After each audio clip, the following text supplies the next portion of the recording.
Good morning, good afternoon, and good evening to all of you, and welcome to this exclusive live webcast on Women in Leadership, Lead, Influence, and Transform. Now, in this 5-week certified program that BeNext created, the spotlight will be on all aspects of how can we plan a gender-sensitive response to hybrid workplaces? How do we acknowledge the difficulties and barriers challenging women in the new world of work, and how to create opportunities and initiatives to increase women's participation? Obviously, we hope you will all join us in this discussion to accelerate the achievement of leadership potential within the minority, along with the value of networking, role models, allies, and the relevance of psychological safety, to name a few of the topics. My name is Cindy Scholz. I am your host for today. I am an L&D manager for BeNext team at People Matters, and it is my privilege today to welcome Eva Widlak for this exclusive webcast. So Eva is a consultant with more than 11 years of professional experience in gender equality and female leadership in companies and public institutions. She is the founder of Widlak Strategies, a consulting company specialized in gender equality, leadership, communication, helping companies to create new business opportunities from the perspective of gender diversity. In addition, Eva works as an external expert for the European Institute for Gender Equality, and she's the anchor woman for this BeNext program, which will also be running in Spanish in October for those of you that are interested. Now, the format for today's live webcast will be a Q&A conversation, and we will be taking questions from the audience as well if time permits. Feel free to introduce yourself in the chat and let us know during this session which questions you want to ask if we have some time. My lovely colleagues behind the scenes will keep an eye on the chat as I won't be able to see it, but they're rock stars, so I have no doubt this will be a smooth ride. So together with Eva, we will dive into the do's and don'ts of accelerating gender balance and also share what topics we will be discussing in the upcoming program. Eva, bienvenido. Welcome. Hello. It's so wonderful to have you with us today. Thank you so much for joining. Are you ready for some questions, Eva? Of course.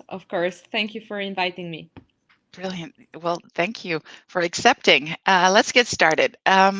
So an important question to ask is, how can other women benefit from our own experience and leadership journey as women? Okay, so I think that we have to start with acknowledging a very true thing, but that unfortunately is still not very recognized within among many people, which is female leadership is something quite recent, and as something quite recent, it is often questioned and challenged. And so we have to recognize that women often meet more challenges to become and to be leaders. So basically having knowing experience of other women is also learning how to overpass some difficulties, how to do things better, how not to enter in some traps, if I can say, in some difficulties. So this is why it is so important to know what other women did. But I think that maybe most important is not to feel alone, because it can be very discouraging. Seeing example of other women's, it can be a great moral support. It's this strength of solidarity, if I can say so. When we have these women networks, it can be very, very encouraging. But also it allows you to find your role model. Okay, somebody that you can admire, that you can rely on, that you can think that you would like to be like this woman. And I think that it is very important. It is very important because often women don't dare to do some things, and it's not because they are not ambitious, but because sometimes they didn't think that they could do this. And I think this empowering aspect is very important, that basically we don't do things only for ourselves, we do it for our, for other women as well. Yeah, brilliant. And I totally agree. Find your role model and um, share your failures as well. That's what I always do, because people learn from failures more than they do from their successes. That's, to me, at least that's in my opinion. You always learn more from your failures. So I'm always not afraid to share my experience, my failures, if it means saving someone else from making the same mistake, or helping them Exactly. move up a little bit quicker. Brilliant. All right, second question. In the program, we talk about 3 areas of leadership. We talk about leading oneself, leading high performance and inclusive teams, and leading inclusive organizations. What role do you think these key areas play in an organization's effort to promote, support, and empower women? Okay, so Sorry, that's a maybe big I will. question. It's a big one. Yes, that's a that's a quite big question, quite important. But I think it's quite important to speak about it in order to understand a little bit um, how we created the whole structure of the training, because I think that's its main strength, if I can say so. Why it is a little bit different than you can find usually, other in other programs. Basically, it's these 3 areas allows you to go progressively, from acknowledging the situation, because leading oneself is basically understanding what's going on. It's not about, the fact of recognizing that there are gender inequalities doesn't mean that you complain about your situation, or that you decide that it's finished and you stay like that. On the contrary, it basically allows you, to acknowledge the situation and to say, okay, it's not okay, I want to change it. So that's the first step. That's the first step of working on yourself, recognizing that you have to change things. And then the second step is basically working on some skills that maybe, probably, you can miss as a woman, and you don't miss it because of your biological condition. Okay, it's not that that women are born, with this kind of predispositions, and boys with the others. It's Yeah, not true. it's not in the But genes. No. no, no, no, no, It's no. not genetic. But no, no, no, absolutely not. But we are educated in other, in different ways, unfortunately, and it means that during our whole life we developed different skills. Okay, so for example, think about something very, very simple, such as toys you buy for children. Usually you buy a doll for a girl. What does it mean? That basically you buy her something, to care about, to play the role of mommy, and basically you prepare her for the role of a caregiver. And even if you think that it does not translate after into the workplace, unfortunately it is the case. Uh, for example, think who usually bring cookies to work, who think about making the office a nicer place for everybody. Is it something strategical for your promotion? It's not it's not but you care about other people, and usually it's how you teach, girls how they have to behave, and it stays. You have to say that it stays, and same thing for boys. So basically the second part serves us, to try to modify some behaviors that we can have as women, and we can become better leaders. Okay, it's not changing our personality. That's not the question. But for example, it's always useful to understand that, for example, we have to be better negotiators. And that we don't have to, feel like offending somebody by being assertive. On the other way, we don't have to feel sorry for being kind. You know, that's also true. So basically, the second part is more about becoming, a better leader, and the third part is a little bit what you give back. If I can say so, if you already achieved a good position, managerial or executive position, um, it's good. It's good to give back to your organization, to your team, etc.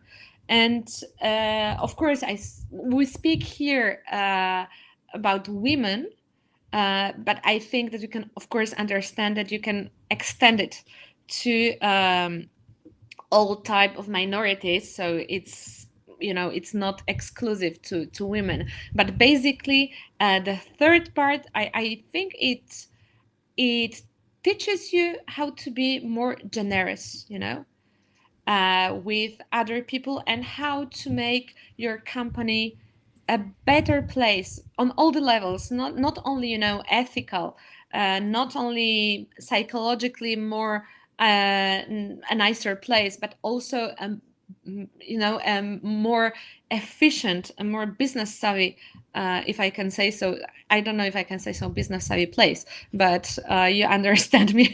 Yeah, yeah, What I want to say, that yeah. basically it's also a good business decision to do so. So And basically, by all that's means, if I can add to that, by all means, keep bringing the cookies and making the place nicer. You don't have to stop caring just because you want to be in leadership. That's no, I mean, you no, don't of have to be course, of harsh and course. and all. Yeah. So the first question already came in from the audience that links to this one. So, do you have an idea on how the biological and other natural, say genetical, differences between the genders can be reconciled or balanced with the idea of equality between the sexes in order to deal with the issues in a holistic manner? Would that literally be from birth then, to not just give a girl pink toys and Well, I really don't think that we have, biological differences in our. We don't. I don't think we're born with a defined set of skills.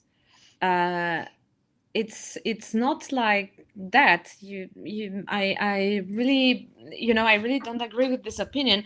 I I really think that we are educated in some manners that makes us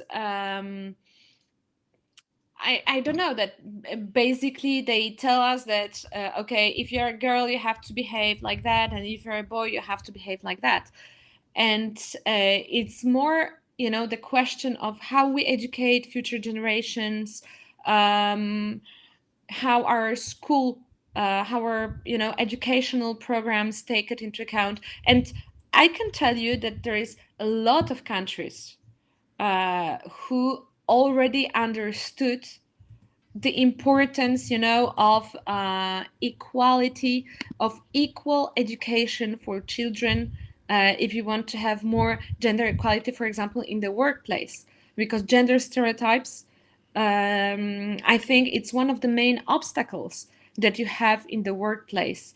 Uh, but I would really say that we have to, if we speak about a holistic manner, well, in this case, I would, go beyond the workplace, and I would try, to apply some things, some tips, some lessons that you can learn with us during this training outside, also in your family.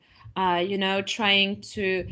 I know, of course, it's very good to bring cookies to work, but you cannot, it's not good if you're known only for bringing cookies to your work.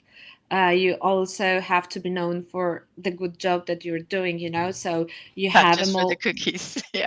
exactly. Yeah.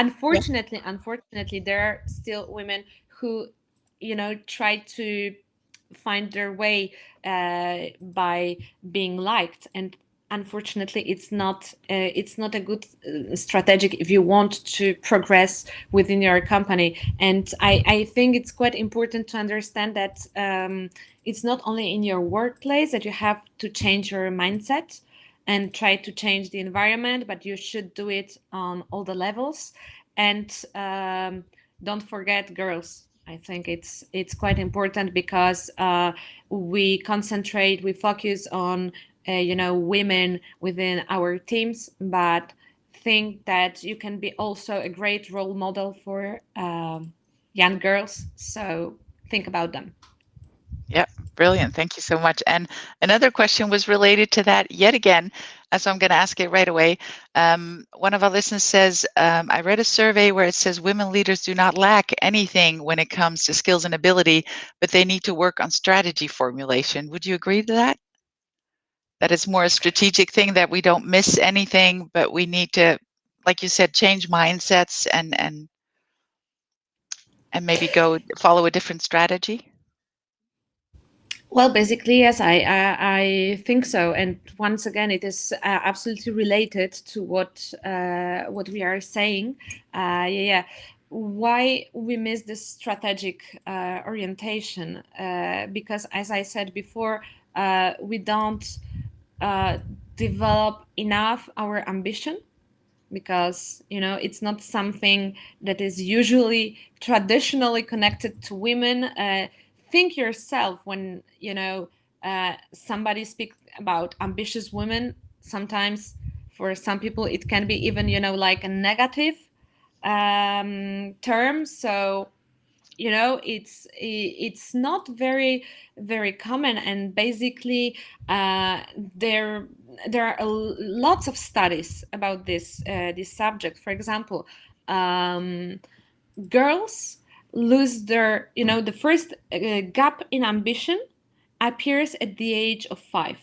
So uh, girls who are 5 years old start to think that they cannot be CEOs, that they cannot be doctors, that they cannot be, a lot of things.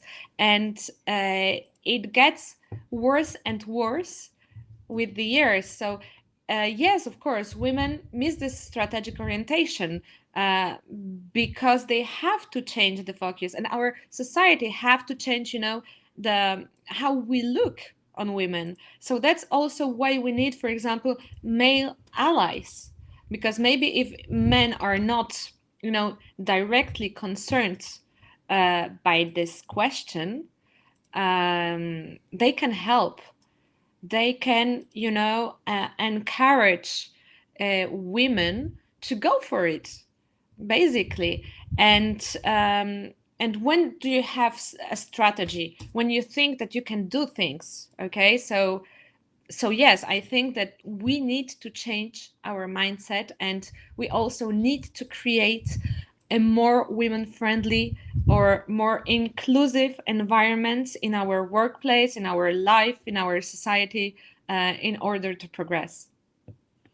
Yeah, absolutely agree. And like we touched on before, um, it's so helpful for other women if we can mentor them, but don't be shy to ask for a male mentor. Sometimes they have experiences and insights that we would never get from another woman who might be in the exact same position. But get as many mentors and opinions and experiences as you can. Absolutely, and I think you answered my next question on why having allies is so important when we're running a more inclusive company. So, Yeah, go ahead. to this one, I'm sorry. To this one, I would like to add something, because, of course, we spoke about allies like something very on an individual level, if I can say so. In this one-to-one relation, that an ally can empower a woman. Help her to develop her skills, not skills, but maybe her to find her abilities. To to become a better leader. But I think that an ally also have a very, very important role in a change of organizational culture. We need to hear, more inclusive voices in our organizations, in our companies. This is how you make real change. I can, if I can speak about some, experiences that I have from working with my clients, is that um, sometimes there's a company that contacts me, and they have the direction have this beautiful plans. They want to have a really ambitious gender equality plan, and they want to spend time and money on that. So it's great. But the first question that I ask them is, what is the opinion of your managers on this aspect? Did you speak with them? Do you know what's going on? Because of course you can have the best gender equality plan, but if you don't have people who advocate for it, who raise their voices, uh, it will not work. Basically, when you have a change when you have a change management program, if I can say so, usually in front of a change you have 20% of people who are against the project, usually 20% of people who are in favor of the project, and you have 60% of people who don't know what to think. And the thing is that you have to raise the voice and to convince the 60%, to ally to your cause, because if not it will it will fail. Basically it will fail. This is why it is so important also to have these allies, if I can say so, in the company. It's not only one-to-one relation, which is very important, but also advocating for the cause in the organization. Yeah, I love that. And make sure everybody is on the same page, or at least knows where we're going. So the goal is set and clear for everyone to see. Brilliant. Okay, I'm gonna go to the next question because we got a lot of questions coming in as well. Oh. So I have, can you So talk to short us a little bit answer. about being a kind leader in the context of inclusivity and equality? We already discussed, the cookies, obviously, but what does it mean to be Yes. a kind leader of Okay. inclusivity and equality? Equality. Yes, kind leader. Okay, so it can be quite a long explanation, so I will try to make it short, so we can answer to other questions as well.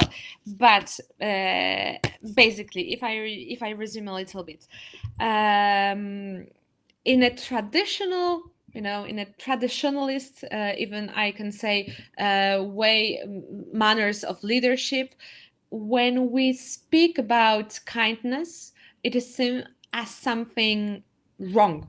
Basically, it's not a positive thing. In the traditional model of leadership, being kind is basically often associated with the risk of not taking good decisions, because you will become too empathetic with somebody, and you will not take some savvy decisions. So it is seen as a weakness, basically.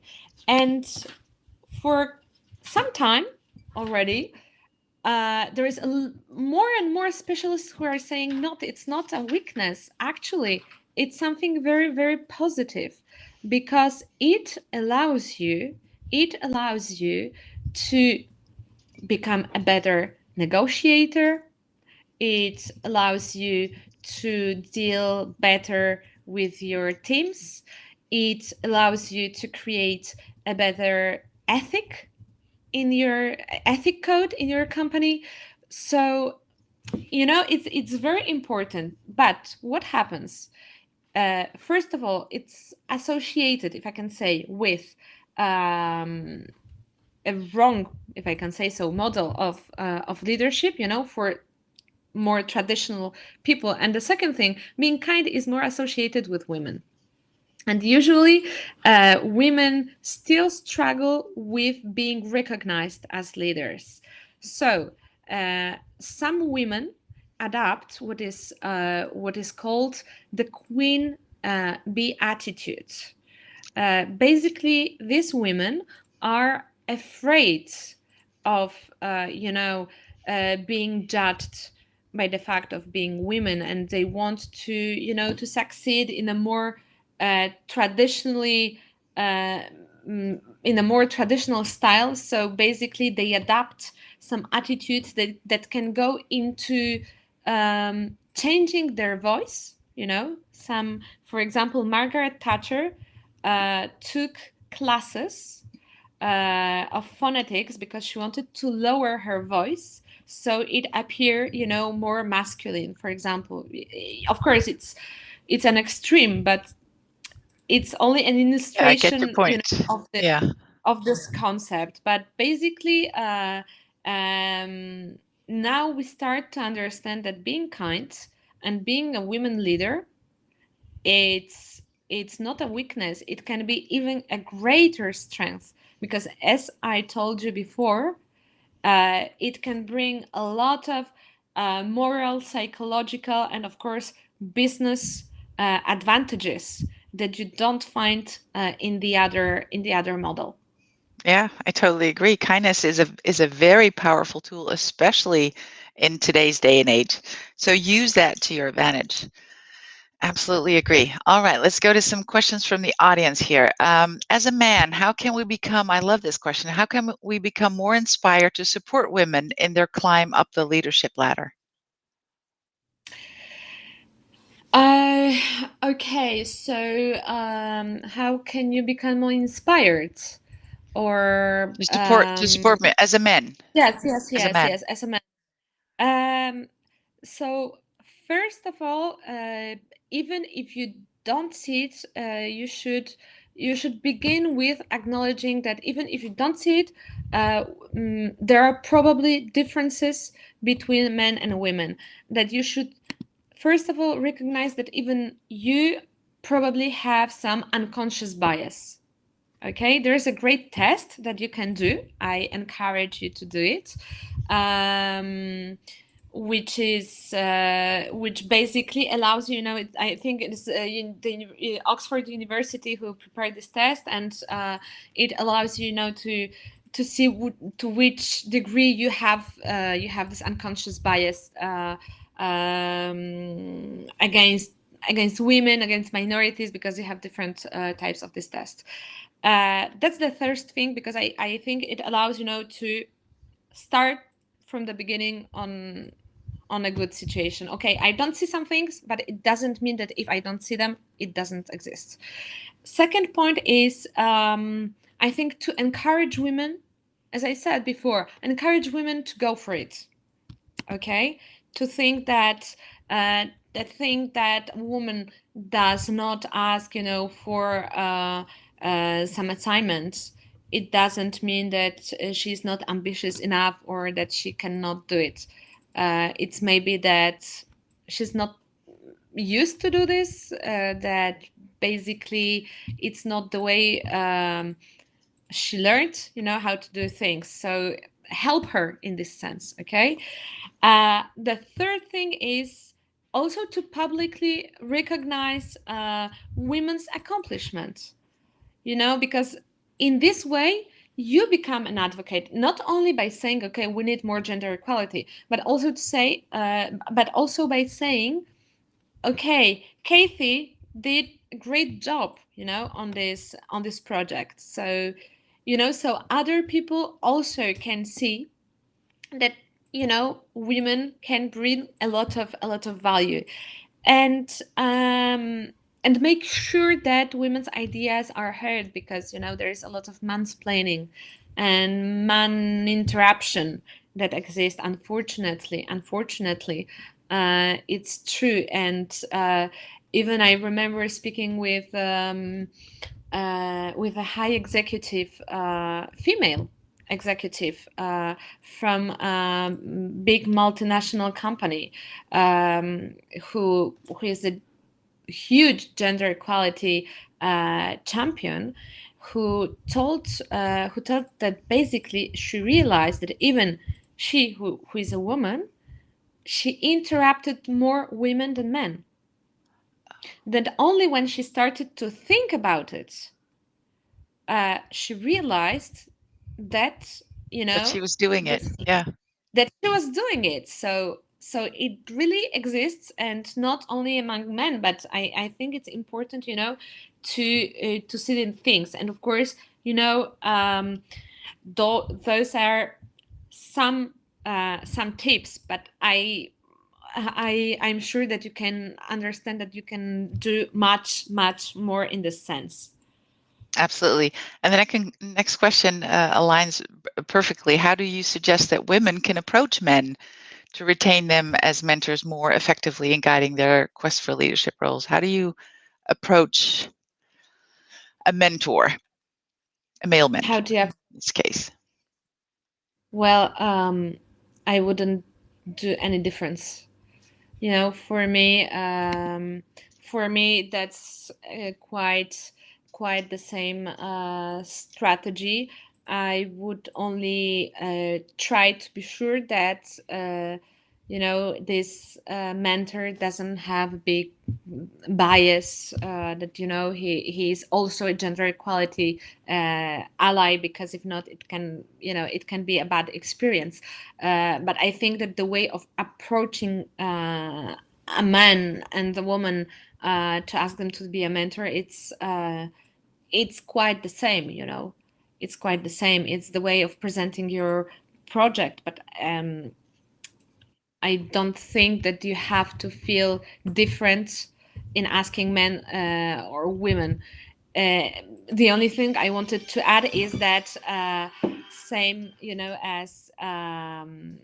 as you said before, Cindy, I think it's important that women don't be afraid of doing that. Don't be afraid of asking Of men. asking them. Yes, because they can help you. They can bring you a lot of useful information and another point of view on things, and it can be also quite encouraging. Absolutely. I totally agree. I have a male mentor who is brilliant, who gives me a side of the other, a look at the other side of things every single time. All right, the next question is not quite clear to me, but I'm going to read it out and maybe it's clear to you. How do you dispel the notion of being assertive and understood on a male dominant environment? You should lose emotion. So that's the part that I'm not Yes, clear about. no, I understand. Well, that's a difficult situation. Basically, I think that the person, the woman who asked about it, speaks about um, a toxic environment, because it's a toxic environment, an environment full of gender stereotypes, where it's a little bit what I was saying before, where being a woman, being a female leader is associated, with emotions, uh, which are considered as something, as something bad. How do you approach them? Well, basically, I think that yes, you have to be assertive, because you have to fight for yourself. You don't have to, be nice to other people only because they expect it from you. Um, because that's true. That's true. Uh, but of course, it's what we call double negatives, that when a woman is kind, she's considered as lacking her skills of being a good leader, and on the other side, if a woman is too assertive, she's considered like as a person who has some leadership qualities but is not liked, and it's a problem after for leading teams. uh, well, basically, I would follow the advice of trying. I know that it will sound maybe not not too nice, but not being very threatening.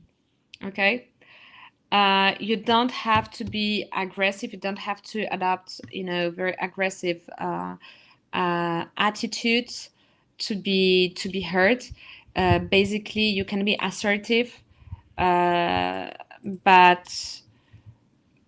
I don't know if I can say with a smile, because I hate saying women that they have to smile because somebody expected from them.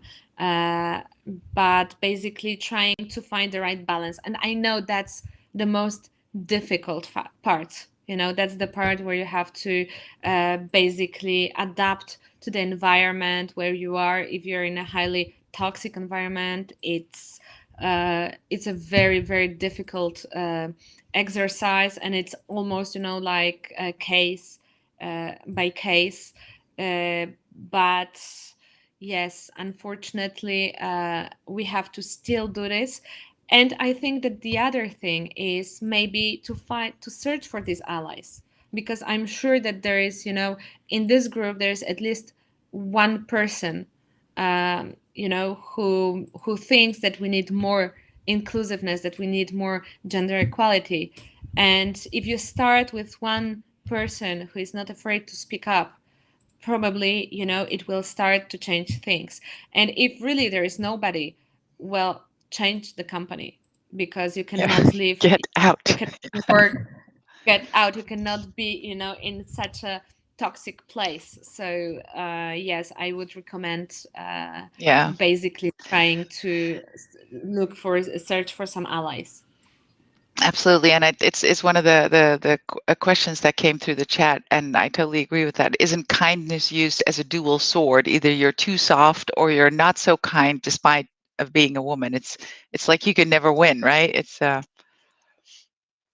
Well, you can never win. We have some amazing cases of women who absolutely. win, who are winning, being kind.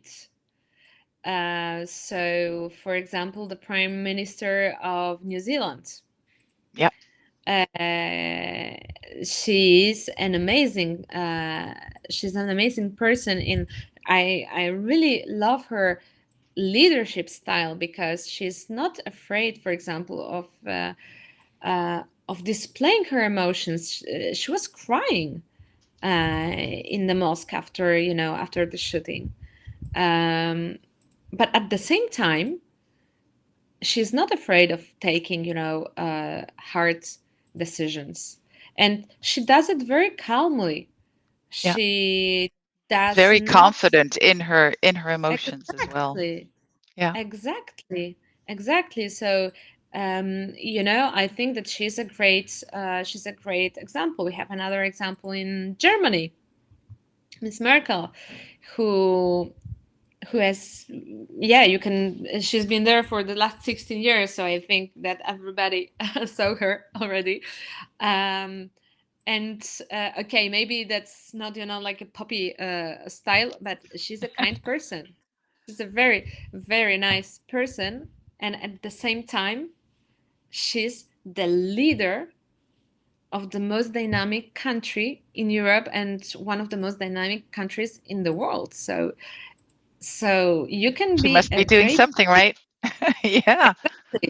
Exactly. So you don't need, to um, not to be nice to other people in order to make you. I think that's the difference. If you're too aggressive, people will do things for you, but more because they are afraid that they respect you. And I think that respect of your team is something very essential for a Very leader. critical. Yeah, absolutely. So yeah. All right, so we have a lot more questions. I'm so sorry we're not going to get to them. We're going to save them though to use them in one of our live shows, because they're great questions. So thank you for sending them all in. We only have time for one final question before we close. Eva, why is it so important to promote women and create gender balance in the current time and place? And why should everyone here join the Women in Leadership program with BeNext? Okay, so why it is so important? We have a lot of reasons, a lot of actually a lot of studies that already have displayed microeconomics, but also macroeconomics benefits of gender equality. If we speak, for example, about organizations, about companies, well, first of all, we have a better ethic, as I said, and in modern times, if I can say so, when we have when we value companies, when we value their brands, when we put a number, a number of a value of a company on 80% of intangible aspects, such as culture. In this case, a more inclusive company earns, if I can say so, more value. It has a better value. Second aspect is because you retain better talent, talent with your own company, and you attract it as well.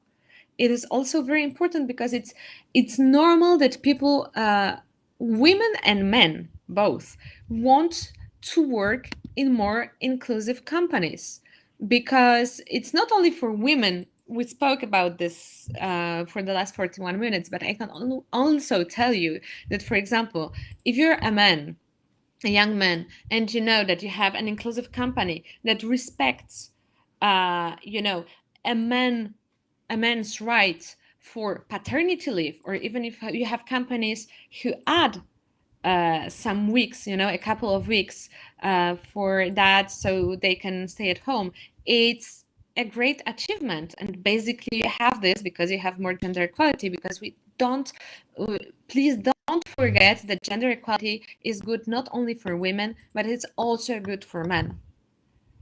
That Brilliant. that we have that we have these two things. So you attract and you retain better, you know um, talent that you can have, that will allow your company to grow. um, Second thing, you have no, third already, that you have, an increase of innovation.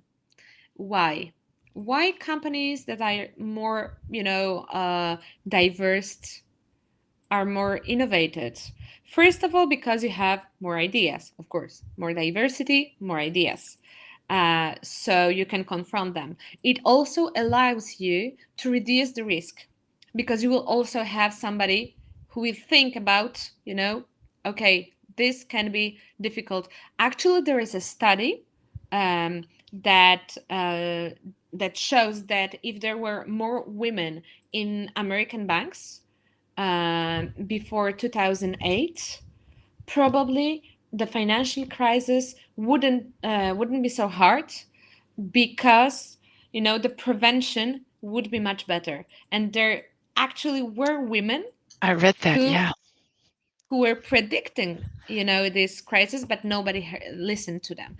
So that's another aspect.